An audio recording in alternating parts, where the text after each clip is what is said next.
Welcome to another of Small Beginnings Developmental Care in-Service Education videos.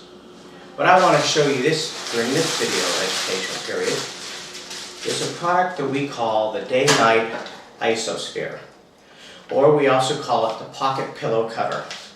Now this is an isolette cover, and as you can see, it's made out of the Small Beginnings custom caricatures, what we call our signature logos or signature caricatures.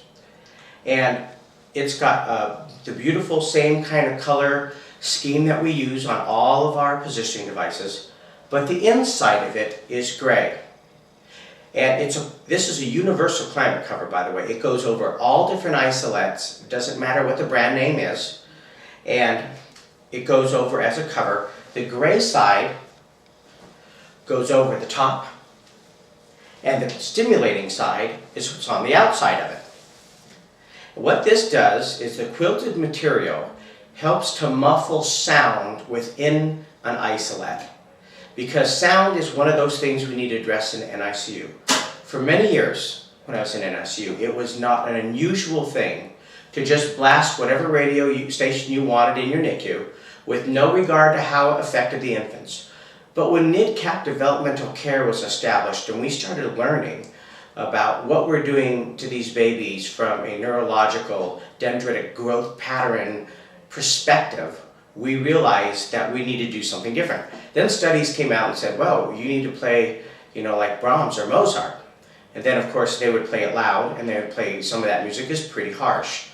Right now what we're doing is there's studies going on all over the place about music and what babies can tolerate, what they can't tolerate. But we all know something that's very kind of well known throughout the NICU industry, and that is to muffle sound to infants. There are products made that go over the infant's ears. There are products that are made like this, to go over the isolette. And this is particularly a different product than most isolette covers, because if you'll notice, it has a pocket.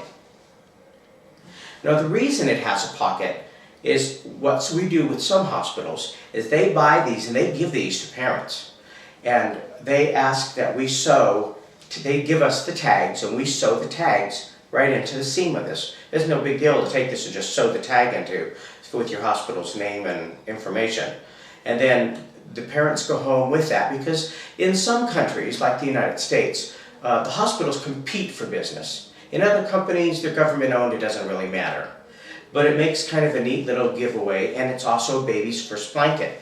Because not only is it an isolette cover, but if you fold this straight on the sides where the pocket is, I'm going to do that right now. Usually I stand when I do this because it's a lot easier for me. And this is why we call it the pocket pillow cover, or it's a quilt and a pillow, so we call it a quillo in the United States. You can take this thing and fold it over, and then you reach your hand inside the pocket, and you can do it either direction. You pull this out, pulling from one of the two corners, either direction, and it becomes a pillow. Now it's a pillow for your infant. It's easily packed away in your infant's bag, and it has, the grays on one side, the colors on the other side. And then if you want to use it, take it out and use it as a blanket. Or if it was in the NICU, you could launder it and pack it this way to take up less space. Or when you're ready to use it for whatever reason, you just pull on either corner, it doesn't matter which one, either way, and whatever's easier to come out. And then it turns right back into an isolette cover. And when you unfold it,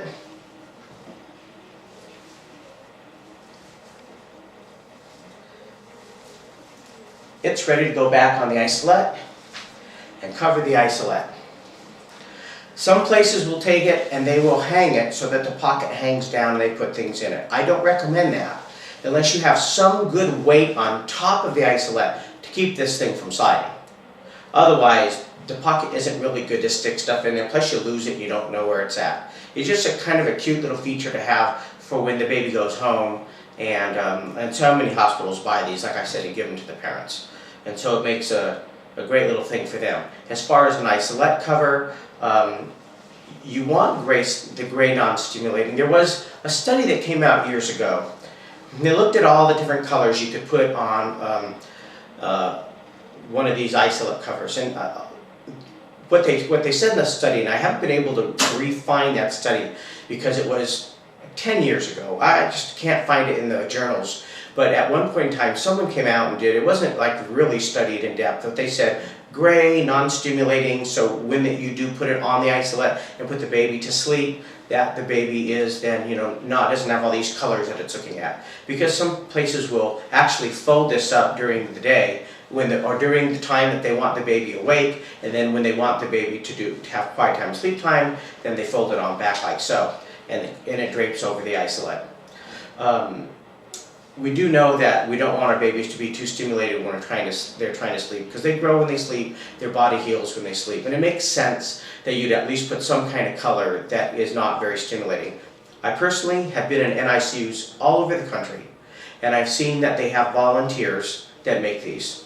But they'll make them out of our fabric. They make them out of just, cute orange, red, purple, green, whatever, and they put this over the isolate, and when you're in the isolate, those colors are just, in your face.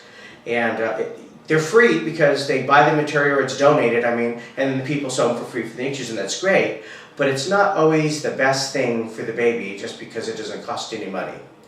And but we decided people have an option. They can take those and use those, and that's fine with us. Or they can buy our product and have the ability to have, the color motif that goes with the NICU, plus the gray non-stimulating color that's inside or, up against where the baby's going to look, so that it's not overstimulated when they're trying to sleep. This comes only in one size, and one size fits all. It's a pretty good size as far as your babies have to be pretty big not to be able to use it as a blanket anymore. I want to go over something else that kind of goes with that. You would never cover this with that. But this is what we call an oxy body hood. We call it the Climate Cover 3. And you can see that it's flat, stores easily in a cupboard. This is a metal frame. It's powder coated so it doesn't rust. It's embedded in plastic and it has snaps. Now, we used to have a different style, and that style was higher than this. Its profile was longer, and when we made them, we had lots of people around the country and even in other countries say to us, this thing is so tall that short people can't really reach in and get into the sides, and once they do get into the sides, the hole is so small, their hands are going very in like that and hardly able to get to the baby. So what we did was we made the hole in it 4 inches. And you can see it's from here all the way down to here. And almost the entire length of the plastic. It has a flap that covers the entire thing so that no air will get through. We also flapped all the bottoms so you could put IV tubing, ECMO tubing, any of your high-frequency ventilator tubing or regular ventilator tubing. It snaps completely together. It has a series of snaps everywhere, but I'm going to snap a couple for the purposes of this in-service because I just want to show you how it looks when it's all together. One of the cool things about this is it can be wiped off like a standard isolate. So whatever the isolates you're using to disinfect them, you can disinfect this whole thing, unsnap it, fold it, put it away, use it on infant after infant after infant, till the snaps start wearing down, however long that is. We have high quality plastic snaps on this. They last a long time. We also have powder coated metal. So there's a dual purpose for the way the metal is shaped. First, it's shaped like this so all the bottoms on all 4 sides are accessible for ventilator tubing and any other kind of tubing. It's also powder coated because if you're using this over and over, we don't want the air that's in the atmosphere to rust the metal, because that becomes a problem. You don't want to use something rusty on an infant. You want it to be pristine and clean until it no longer functions the way you want, then you throw it away. We have a hole in the top So you can put a temp probe, or you can drop an oxygen analyzer head in there to analyze O2. You can also put the analyzer down here and a temp probe right here. It'll just sit there right in the middle. There's 2 holes on each end. You can take heated oxygen, put the tubing in here, take another small adapter or another small piece of tubing, put it in there, crank up the flow rate with humidified air or oxygen, let it fill the tent, and this can be an oxy body hood. So let's say you have one of those babies that have a pneumomediastinum, and the current treatment with oxy hoods is to place it on a device that only covers the neck and the head. And when that happens, you cannot turn these babies effectively. So you can't give good developmental care. Well, let's take our little friend over here and put him in here as if he was our baby in the oxy hood. And he's a good-sized baby. And this oxy hood fits him with no problem.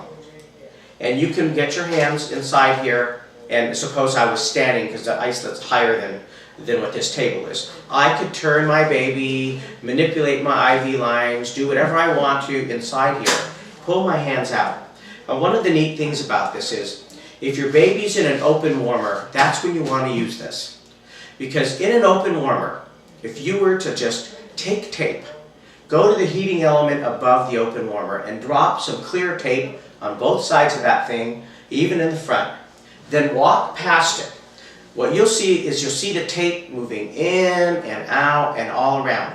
What's happening is when you're walking or opening doors or moving furniture, air is like water. So the fluidic action of the air creates air that comes in and wicks over the baby. It removes water off the baby's skin, and it also acts like a convection oven where it comes in, and by the air sweeping over, it warms or cools the baby. In this case, in the NICU, if you have warm air coming down and people are walking, you have ambient air within the NICU, what ends up happening is you have cool air wicking away the heat. This keeps the baby safe from all of that. And you can still do anything you want. And what you do is you place this over the baby and over all the tubing. If you have to do something in an emergency, it only requires for you to just move it off like this, and the baby is now completely free for you to work on. You can x-ray through this plastic. I think that's important to know, that if you have your baby all positioned in the morning and you're going to take an x-ray, what used to happen was x-ray people come in with their machine and they remove the top of the warmer away. When they do that, cold stress starts. Air's already going past the baby's heat is moved off. It'd be like you being in a nice warm room and then opening the door and going into a colder room. So you can x-ray through it and you don't have to move it, and you don't have to change your baby's position or anything, as long as there's nothing that's not on x-rayable underneath the child. And you are able to pretty much do good developmental care with your infant. There's a couple of other benefits to this too, and that's that the metal doesn't take it as being that we only have 4 corners. Actually, this is one whole corner, these 2 pieces of metal. You have 4 corners, and I'm not sure if you can see it real good, just one of the corners, that are touching the bed. So you don't have a big weighted tent sitting down on the infant's bed, because you don't want to have to do that. Some of these, sometimes you'll put these babies on small little mattresses, and if it weights too much, it makes the mattress bend a little bit, and that creates a bow sometimes in the mattress, and that can be uncomfortable. Even in your own bed, if someone sits on the side, if you don't have a good mattress, you roll over kind of like that. It's not the most comfortable thing in the world. They are reusable, like I said. You can just disinfect them. We don't use these in isolettes because isolettes already close up and they pretty much protect the baby from the environment. But this, using it over and over, if you use it on 3 or 4 different babies, your cost for this is like $6 a baby. It's so inexpensive, and to use on a baby for 3 or 4 days until you move them from a warmer into an isolette. And some places, as soon as a baby's born, within 24, 48 hours, they take them from a warmer and they put them in an isolette, because something like this they've never seen before. So they're putting them in an isolette to create this atmosphere where the cold stress doesn't happen and you lose water, the insensible water loss doesn't occur, and what we're trying to do is find an inexpensive way for those units that just don't have enough isolates. Sometimes they break, sometimes they rent them, and then all of a sudden they get a flurry of babies. The rental company can't get out there for 24 or 48 hours. You have an oxy body hood called a Climate Cover 3 that will go in there and cover your baby and do the things an isolate will do. But also in an isolate during CPR, you got to open the door, pull the bed out, do whatever you have to do to that baby in emergency. And this, you just lift it, put it on the way, and your baby's ready for you to have access to it. I want to talk about something else that's really important to me. And that is our diaper line. Now, our diapers come in two different sizes. They come in ultra preemie size, which is this one here, called Cuddle Buttons, ultra preemie diapers. And they come in preemie size. This is 21A. Everything with an A at small beginnings means preemie. And everything with a C means ultra preemie. And if it has a B, it means newborn. There's 30 diapers in each one of these sleeves. And if you look at this, we'll say it's for babies that are 2 pounds and smaller. Now this isn't old packing, but it's what I had out in the warehouse, and I wanted to bring it in and just show this to you. The color scheme, color-coded so you don't get the wrong diaper. This one here says it's for 2 to 4.5 pounds, and that's correct. Now this is how they come packaged, and they're packed. In this size, there's 360 to a box, 4 boxes to a case, and each case holds 1,440 diapers. It's the same with this diaper here. The reason we don't make an entire large diaper line like diaper manufacturers do, Huggies and Procter & Gamble, those people, we are not in the diaper manufacturing business for manufacturing diapers for adults or chucks and stuff like that. We are a company that makes just NICU products. And when we saw a gap, what we thought was a gap in the diaper line, we decided to fill it. This is the sample pack. We make sample packs that come out like this. It says Cuddle Buttons. It has both size diapers. And I want to share these features with you. So let me open this little sample pack for you. We do these sample packs so that when salespeople go out to the hospitals, or if a nurse, manager wants to look at these and show some nurses, we can hand them 4 or 5 packs, and we don't have to go give them a whole sleeve of 30 diapers. And this is our preemie diaper.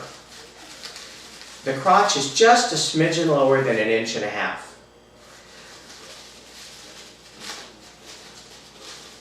It has what's called an hourglass shape.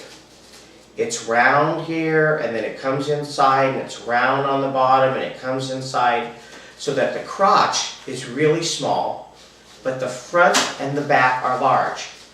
And we do that because boys and girls urinate different. Their urine streams are different when it comes out. Boys pee a little in the front, and girls tend to dribble down the back. So we make the pads the same. We've put this blue liner. This is a wick-away liner. When the urine hits it, it wicks the moisture away, and on this side right here, it's what's called hydrophilic. It absorbs the moisture. But on the opposite side of that is hydrophobic. It doesn't allow it past the infant.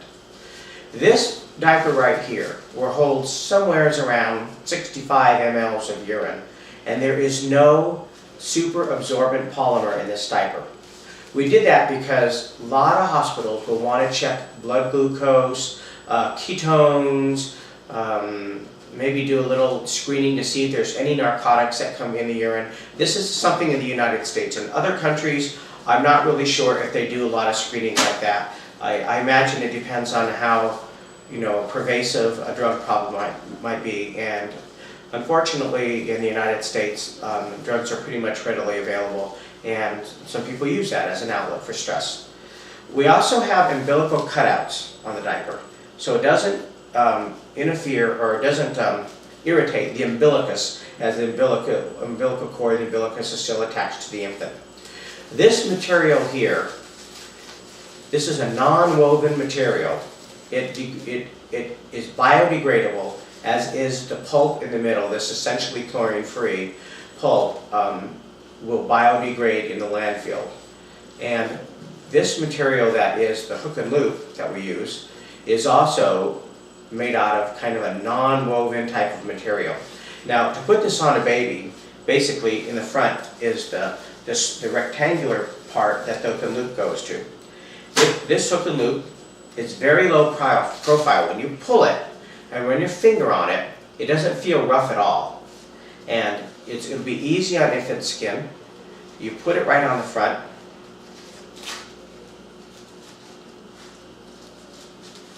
And it goes around your baby like so. Now obviously this is for really small babies, and you can see I'm pulling on it, it doesn't come off.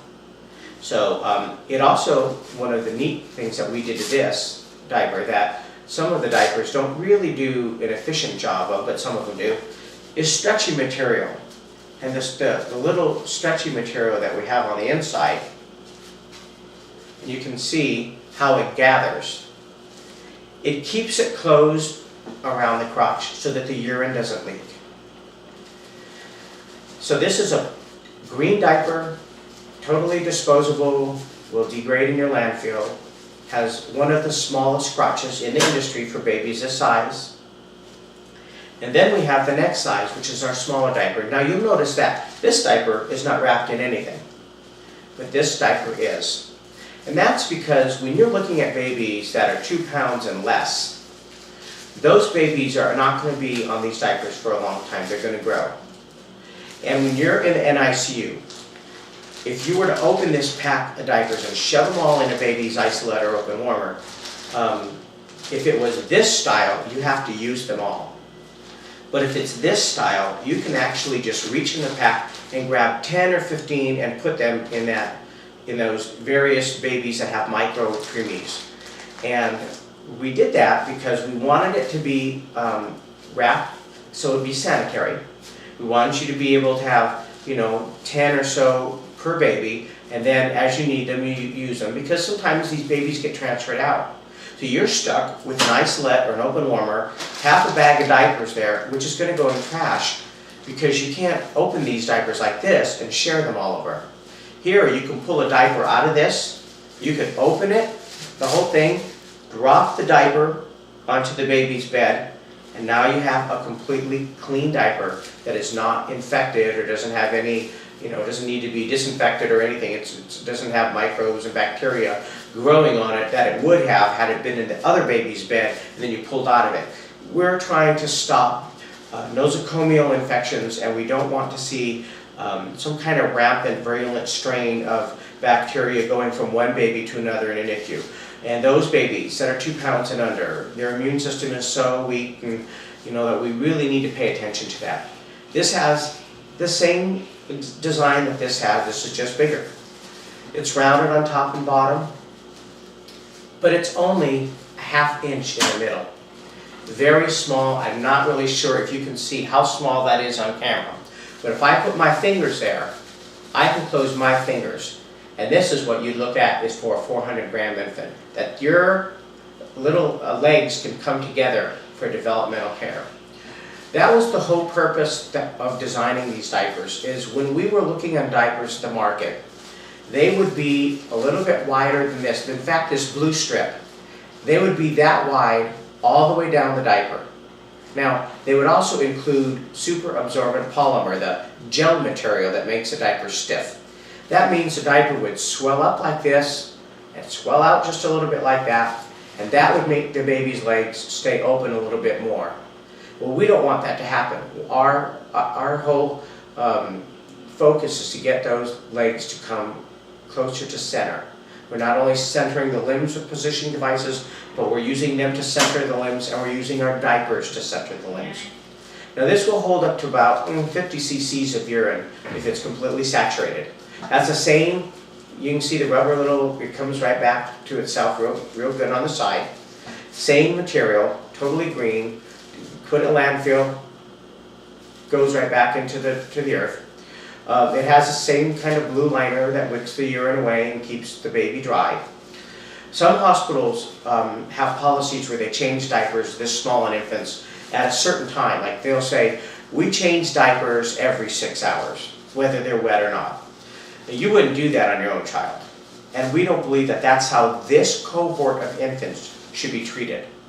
Because we don't have super polymer that will absorb the fluid and can also cause rashes, that means that what's going to happen is when the baby urinates in this, the pad actually becomes smaller. It absorbs the water or the urine, and it just kind of collapses as the cells just take the water and absorb it in.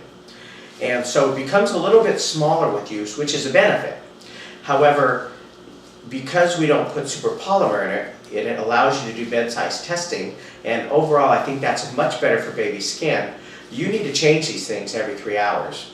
I wouldn't go more than 4 hours without changing a diaper, providing it's wet. If it's not wet, you don't need to change it. But if a baby urinates in this, to let it just urinate over and over and over and over and leave it in a wet diaper, it just doesn't make sense, because from a developmental standpoint, these babies are going to be uncomfortable. It's going to make them stress. A lot of times babies these sizes are being diuresed. They're swollen, they've got a lot of physiological things happening to their heart and the other organs that are all premature, and we're giving them some types of diuretic to get rid of a lot of the fluid, because the fluid also builds up in the lungs and it creates high blood pressure, a myriad of other problems. So these diapers are what we call developmentally designed diapers. We look at what NICU says should happen to a child, and then we go, we're going to base our stuff on what NICU thinks is the right thing to do. Not that they're not at all even endorsed by NICU, but we as practitioners think NICU is a gold standard. So we make our products so that they're the best the babies can have. You can't get a crotch smaller than these diapers, than this diaper right here for a 1 pound baby. In fact, one of the things you can do with this diaper, even though it looks so tiny, even compared to this one, it's so tiny. We have people that tell us they have babies that are under 450 grams, and we tell them, when you do that, here's the front of the diaper, fold it over. Now, if I fold the diaper, it's this big. You can see it's this big. But if I take this diaper and fold it back just a little bit, like so, now the diaper is even smaller. You're not going to get very many babies that are going to survive much smaller than this. They just don't have the air sacs for oxygen exchange. And so their survival rate, or mortality rate, is very high. I want to move these off the table, and I want to talk to you about something else that we have. And that is, we have what we call developmentally designed pacifiers. Now, they come with the Small Beginnings logo on them. They also come in a little box, which I don't have any with me here for this in-service, because the little container they come in that has a plastic bubble and it's written in English and French are really for retail sales. And you can talk to us about getting those, and you can look at those on the internet. This is called the new Passy, N-U-Passy, and this is called the little Passy, or L-I-L Passy. It has warning labels about, not putting strings on here and making sure baby doesn't choke. That's important, because you don't want to tie them around the neck and have the baby strangled by it. These come 100 to a box, and they're made out of 100% pure silicone. And I'd like to show you why that's important and what safety features we've built into this. Of course, like all our other products, we make them color-coded. When you see this color, you know it's preemie, you know that this teal is newborn. When you look at them and you look at the base, you can see that the actual nipples are smaller on this size, but the base is the same size. There's no difference in the size of the base. We don't make an ultra preemie pacifier for really tiny, tiny babies. We have a little bit of argument about whether a pacifier is a good thing, because those tiny babies many times are intubated. Well, the question is, if they have an endotracheal tube in their mouth, and maybe a gavage tube every so often to feed them if you're actually feeding them, but sometimes they do and sometimes they don't when they're intubated and on ventilators. Do you really want to turn around then and have another thing in their mouth for them to work with? So we only make the 2 sizes. Now if you look at them, they're kind of butterfly shaped. Okay? There's a reason for that. First off, 6 holes. Why 6 holes? In America, we're only required to have 1 on each side, 2 holes. We make 6 holes because when this pacifier goes home, it is not unusual for a sibling or cousin, someone who comes over who's a little toddler, to grab a baby's pacifier and shove it in their mouth. And when they do that, if they were big enough to put the whole thing in their mouth, we want as many ventilation holes on there as possible. So if you actually had to call someone to pull it out, you could, but we have tabs on the back of them so you could just reach in and get them. But this is a safety factor because we know that infants and toddlers are going to do things we just can't, you can never guess what they're going to do. They're just going to do stuff that's going to blow your mind. This little tab here, and I'm going to pull it hard, it will not come off. It is totally embedded in here, and it would take more than the 30 or 40 pounds I'm pulling on it to just rip it off. It's a one-piece pacifier. The American Academy of Pediatrics says one-piece pacifier is the best thing for your infant. Also, if you look at the base, and you look at how this graduates to the base, it's not big and bulbous. We tried to make it as anatomically correct as possible. So when the baby latches onto this and starts to suck, it does a more nutritive suck. Now there's a reason for that. If you're doing, say you're a speech therapist or a OT and you're working together to do a suck-swallow eval on this baby, sometimes they will put a baby nipple in there with holes in it, and they will let the baby drink through that, and they are trying to do a suck-swallow eval to see if the baby gags or chokes or whatever. We try to tell them those babies, if they're in that much trouble, are probably being gavage fed. So we could do a couple of things at once. We can hang the gavage and let it be feeding, and put the pacifier in the baby's mouth and let it suck. And as it's sucking, you can actually see the musculature working because this nipple is translucent. And when you put something in the nipple, like my finger is there, you can actually see the baby's musculature working in the nipple. And when it's wet, it's even more vivid. So you have gavage feeding going into the stomach. The baby's doing a more nutritive suck. And as it's sucking and the gavage fluid is dripping, the baby is getting the feeling of satiety. And that's what we want. We want the baby in its mind to equate the sucking with feeding, with getting its stomach full. Because our next goal is to take the baby from gavage feeding and bring it to breastfeeding as quickly as we can. Or if the mom, for whatever reason, decides not to breastfeed, then we want to transition the baby to a nipple where the baby will do a nutritive suck to bring that milk out of the nipple. There's another benefit. Many pacifiers are round. So let me bring my little friend back here and show you something. Say this is a baby that is that's sucking on a pacifier. If I have a round pacifier on a baby, you can see how at an angle the baby and the pacifier is. So I can actually turn the pacifier, then that pacifier go all the way into that baby's mouth, and the bottom part is not hitting that bed anymore. So you can turn it sideways. I'll put you over here. There's a notch here. We were the first ones to ever come out with a notch that was manufactured. And it's made so that if a baby is a bigger baby and you are trying to pacify it and it does have an endotracheal tube in it, or a nasal CPAP or oxygen, that will fit right here, or it'll fit also over here. And there is space when you put it in the baby's mouth for those tubes to either go here, or if you turn it like this, for the bigger things like a nasal cannula to go here. As far as the baby's concerned, all it cares about is this part. It doesn't really care about what's all over here because it's not sucking on that.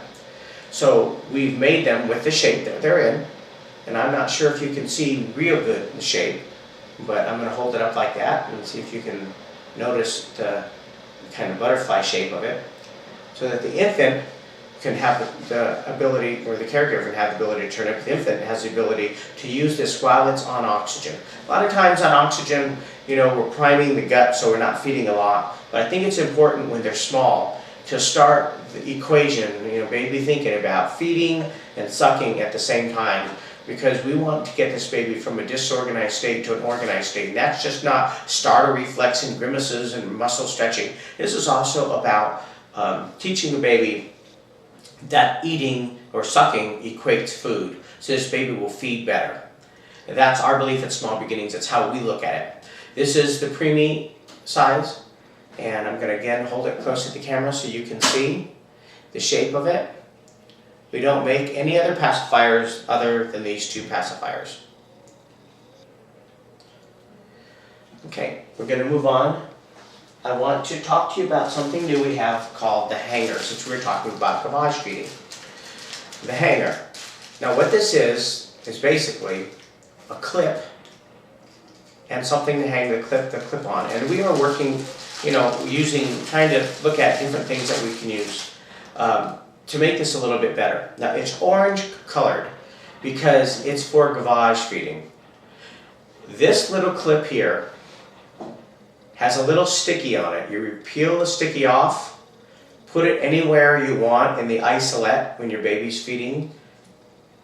You clip this part onto it, and that stays that way. When you're ready to feed, I'm going to remove this just so I can show you. When you're ready to feed the baby, you open the clip, put the syringe in there, let it go, and it just holds the syringe in place. This will hold a little tiny 5 cc syringe, 1 cc, you can see it closes completely, all the way to a 40, 50 ml syringe. You can see how big that is. It's got a really big opening. We are also working right now on how could we make rubber stickable ones that you could just put some water on and press it on there, and it'll stick on the top of the isolette, and maybe you put a couple. Or you could, if you want to move the baby's position, you could peel it off, put a little more water on, put it back on again. These are disposable. Once you use them on one baby, you're not going to want to wipe these off. This part here would be very hard because it has a stickiness to it. And if we made them out of plastic, plastic can be porous too. If you seal it too much, it can't create a seal on the baby. So we're still looking into that kind of stuff. This here you can wipe, but there's so many little nooks and crannies in the metal that if you drop formula or something in here, you might not be able to get it all out unless you soaked it. So they're very inexpensive. I believe their hospital price is $3.95, and you can use it for the entire baby's stay. When you consider what it costs you a day to use this, it's pennies basically. It's a really great product to hang your gavage tubing, but there's also something else you can do with it. You can use these, like 2 or several of them, to group the tubing in the bed together. Let's say you have IV tubing and you have, different, your UA lines and stuff, a lot of time, and your cardiac lines. You can group them all into a couple of these and hold them together with a couple of these clips. Also, if you hang this right over the baby's nose, I'm going to take this little fella. Suppose this little fella's on CPAP. If you were to hang this over here, take the ventilator tubing and stick it in the nares, you could close it and adjust the tubing to hold the CPAP so it doesn't put pressure on the nose and create a little bit of breakdown of skin. And that's a really cool thing. You can use it also to hold together any other kind of tubing that you want, or anything else you need to put in an isolette that you want to just kind of drape over it and hanging out of the way. The nurses are pretty ingenious. They'll think of tons of ways to use this. The next product I want to show you is a meconium aspirator called the Mech Mover. Now, there are really different kinds of meconium aspirators that are, some of them are very complicated, and some of them need 2 people. This is a clear plastic tubing. And what it is you have a hole right here at an angle, a hole over here, and a hole over here. This side fits on the endotracheal tube perfectly.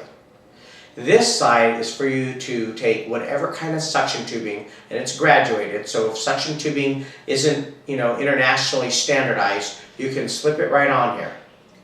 Now, to use this, you would scope the baby with a laryngoscope and basically put your endotracheal tube here, and you would just intubate the baby put your finger over this hole, creating suction, and suction out any fluid. Once it's sucked out, you would intubate the infant again, and then take this off, one person, and put a bag on and bag your baby. But some places when they intubate like to use a stylet inside the endotracheal tube. And that's where this hole comes that's angled. If you put this on the endotracheal tube and you slide the stylet through this hole, it'll go through the endotracheal tube and the suction over here, and you lay it down on the bed. It's complete. When your baby comes and it's delivered to your bed, it takes one person. Suction tubing is attached, stylet is inside, endotracheal tube is inside. You're able to take this, put it in through the cords, remove the stylet yourself, suction, pull it out of the baby, then rescope your baby while everything's attached, go back into the baby, and take it off of the endotracheal tube. It's very versatile, it's very inexpensive. This does not cost a lot of money. I think cost price is $2 for this. And competitors are selling their endotracheal tubes anywhere from $2.75, $3.50, upwards of $6. Some of them that you intubate and suction and do all these things with, and they're big, monstrous things. You need a couple people to work it. This takes one person. We have printed material that shows how it's put together, how to use it, and at some point in time we're going to do a video where we actually intubate a mannequin head and show you a couple, maybe 2 or 3 different ways of using a meconium aspirator in the delivery room. But the thing is, this is just a very inexpensive, very fast way, high quality plastic. It's a little bit more than a 1/16 of an inch thick all the way down, and what you're going to do with it once you've sucked out meconium, which is basically baby poop, is you're going to throw it away. So to spend $6 on something like that is just, in our mind, it's an expense you don't really need to incur when you can sit there and get it for 1/3 of the price, or even half of another plastic adapter, or even 2/3 the price of another plastic adapter, because it's not something you need all the time, but when you need it right now. And a lot of times intubating a meconium baby can be a 2 or 3 person procedure. Well, what we're trying to do is make something like that be a 1-person procedure, where someone else can be taking a heart rate, someone else is ready to bag, and the other person at the head has got full control of the head, the intubation, the suction, getting rid of the meconium, re-entering that baby's trachea, and just getting out of that baby's face, bagging it, resuscitating it, bringing it back, with the color, and getting the baby to get back moving again, because a lot of times those babies are fine as long as you get those initial steps of resuscitation over with. The other product I want to show you is our phototherapy mask. I hope I had all 3 sizes, but it looks like I left one side, it's out. We have an ultra premium size, and I don't have that with me right here. Again, they're color coded. Color coded blue, or kind of a teal blue color for newborn. The orange, or pinkish color for preemie. They're labeled. This is catalog number 01A, A meaning preemie, 01B, B meaning newborn, and 01C, C meaning ultra preemie. Now I'd like to take out on this baby a preemie size. I want to show you how this works. It's removed from the bag is discarded. We then take and separate the mask from the bonnet portion. Now this mask is thin in the middle, so thin it's highly compressed. If you take it outside, put it in the sunlight, you cannot see sunlight through this. Maybe tiny little pinpricks here or there, but no light's getting through this mask into this baby's eyes. It's extremely safe. We use foam compression technology to mold the foam to the way we want it to be. And we have this part, which is the bonnet part, which needs to be stretched out when it's opened, and stretched around your hand both ways, kind of put some give into it, because once it's manufactured it tends to kind of gather. It has Velcro, very low Velcro, or hook and loop, this would be a hook, strips, and it sticks anywhere on the fabric over here that you desire. The way we use this is, get my little friend here, we would put the mask right over the eyes. And on this baby, if you look at its eyes, you can see that the mask fits well.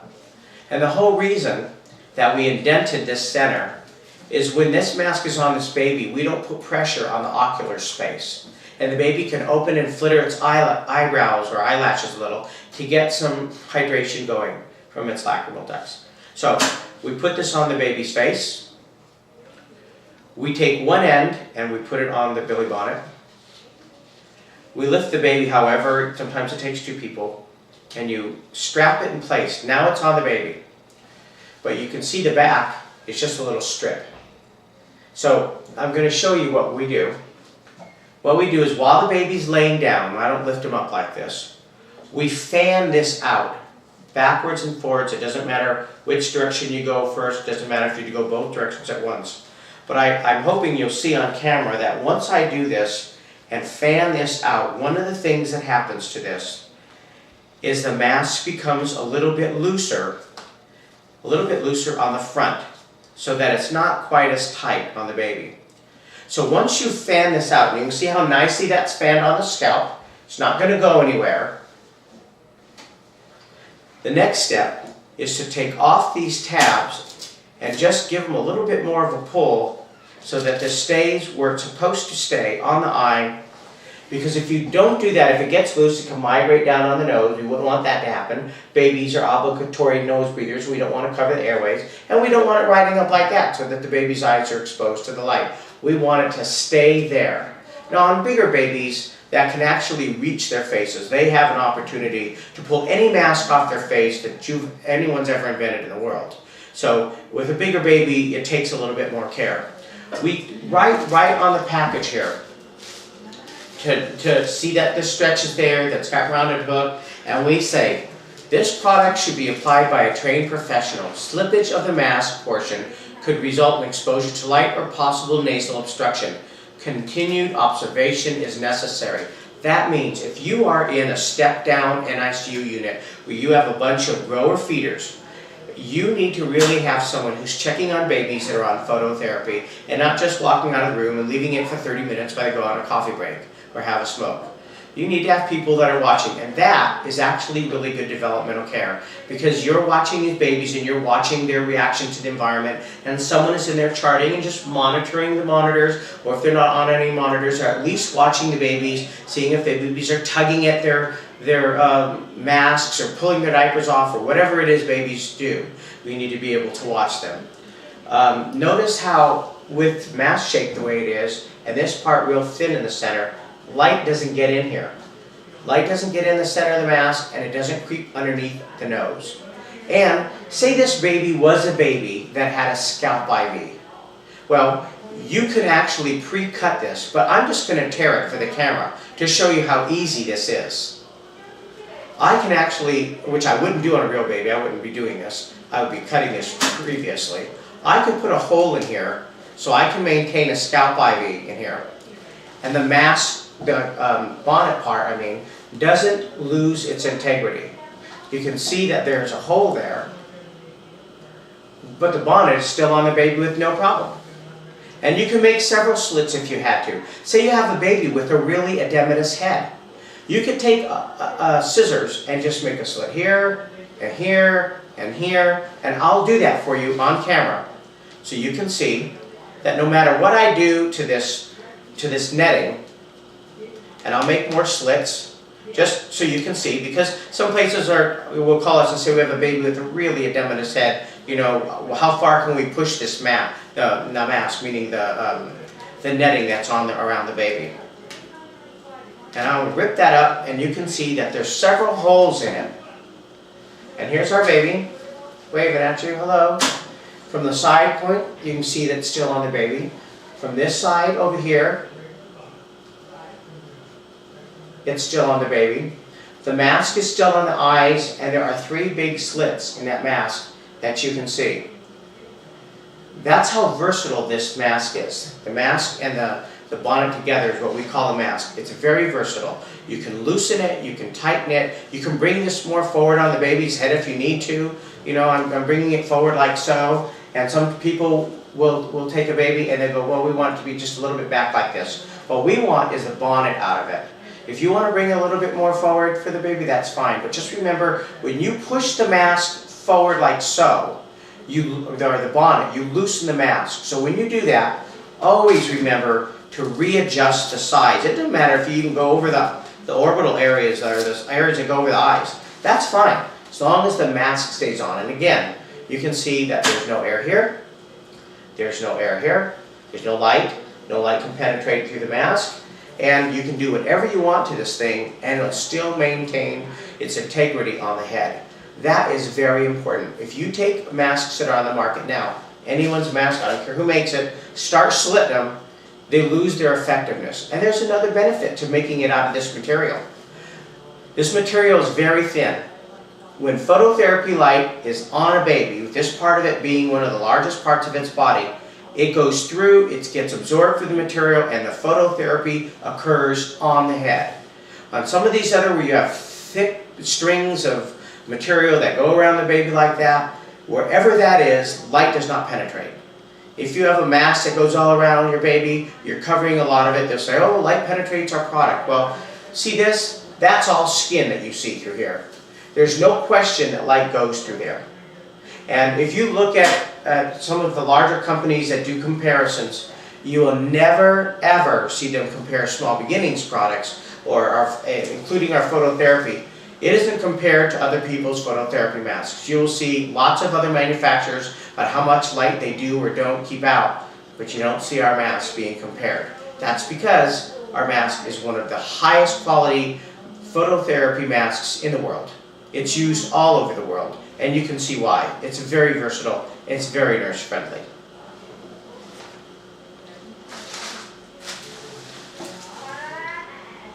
This is a product called a breastfeeding poncho. Now, in some countries, people don't care if they breastfeed in public. In some parts of the United States, that's true. In other parts of the United States, that's not true. And in other worlds, or other countries, I mean, people are very careful about breastfeeding in public. It's called a privacy poncho. It's catalog 12A. It comes in the Small Beginnings logo, with its signature logo. It's made out of fleece material. And what it is, it's a hood that a woman would put on herself to breastfeed. Now why? I mean, why would they even bother putting this thing on to breastfeed? Well, a couple of reasons. First off, in some NICUs around the country and in other countries, privacy is a big issue. They put screens in the NICU around the beds while the parents are there taking care of the infant. And screens are expensive, people trip over them, they get broken legs and ankles and stuff like that from them. And we wanted to make something where a mom could take her baby. Now we're going to take this mask off this baby. And I'm not a mom. But say you're going to have your baby and your nurse is giving you your baby, whether the baby's on an intubated and you're not breastfeeding but you're doing kangaroo care, or the baby is feeding. You're going to take your baby, put your baby in here, bring your baby to your chest, and you can leave this open, or you can use the various Velcro attachments that are on here, and you can have your baby feeding. This allows you to breastfeed your baby. Nurses can either cover the baby, and they can also come and check the baby, make sure its color's good. On an intubated baby, they might want you to do kangaroo care, where you take off your top, it's fully exposed, and you bring your baby fully exposed to your body, intubated and everything. It has its vent tubings coming like so, and you get to put those vent tubings right through here. This is a hook and loop attachment that goes and wraps around your vent tubing to hold them in place while your baby is being held to your chest. And dads can wear this too. Dads can come in here and do bare-breasted kangaroo care. It's very important for the baby, it's very important for the dad, and it's very important because both of them need to bond, along with the baby bonding with the mother. This is called infant-parent bonding. And so we want infant-parent bonding when we're doing breastfeeding or kangaroo care. And having these snaps that go all the way down this poncho allows them to open it as much as they need. Let's say your baby's bellies are so big or whatever, and they just need a little more room. It's a pretty good size. You know, I'm holding it all away from me right now, and I don't know if you can see that. That's a lot of coverage. One of the good things about this too is you can give this to a mom, and then you can throw it in the laundry, or you can send it home with mom, and again have your hospital's label. As long as you send us the labels, we can sew them in the tags of these anywhere on this thing that you want them to be. It's a novel product because it's less expensive than buying blinds that you put, you know, around your baby's isolette, or which is usually where they're at when they're being taken out to be fed. They're inexpensive. They can be given away. They can be laundered. They can be reused over and over. So when you think about what you're paying for these, when you think about what you're paying for them, it's cost effective over the long run because you don't have the injury that results from tripping over the little hospital blinds that they set up. And you can use them over and over. So until they fall apart and the Velcro strips don't work, however long that is, you have something that is going to save your NICU money. And one thing I want to tell you about our positioning devices, very important. We are going on 10 years where we made our positioning devices out of that leather material with the beads. We don't know how long they last. The people that bought them originally 10 years ago are still using them. What we have started is a project in the United States where if you have the same kind of positioning devices for 10 years and they have hard beads or semi-hard beads in them, if you send them back to us, we will give them a whole new leatherette material. And we will recycle the beads you have. If they're hard beads, we're going to toss them. They're going to be recycled and sent somewhere else. And we're going to replace them with a different kind of bead. A mixture of a semi-soft and soft bead together. Also, the abdominal pillows that we are making now and our head pillows, we are making two different types. We're making the types that are made out of beads. We're also now making them wrapped in the leatherette material like you saw, but we're making those in memory foam. Now the cool thing about memory foam is you can x-ray through it. So if you have a baby that's on a memory foam head pillow and a memory foam abdominal pillow, giving your baby a raised platform to drop its legs and arms back to center, you do not have to remove them to get your x-rays on that baby. You can x-ray right through memory foam. The beaded material that we have that are made out of soft beads, you cannot x-ray through those. Now our bed buddies are beaded and our preemie nests are beaded. It's just too hard to get the memory foam to be able to make them out of memory foam for a lot of different manufacturing reasons. But the small abdominal and head pillows and even wedge pillows can be made out of the memory foam. And some places they don't really care, they just want the beaded, and others because they want the weighted stuff. And other hospitals, they like the memory foam. The ones that have been trialing think they're great. So you have a choice of those. They are different product numbers. You can go on www.small-beginnings.com and you can see all our products there. Very soon we're going to be uplinking our product catalog. We're right now investigating page turning technology so you can look at the product catalog like a book and just turn the page, go to the next product, turn the page, go to the next product. Our prices are different for lots of different hospitals because we have different contracts with GPOs. We also have our own specialty distributors that push our products in the United States, as well as we sell our products through Owens & Minor and Cardinal and Pacific Hospital Supply and Kreisers and a lot of different other national distributors. Overseas, we have specialty distributors. Our overseas specialty distributors are located in Europe, located in the Middle East, Australia, and New Zealand.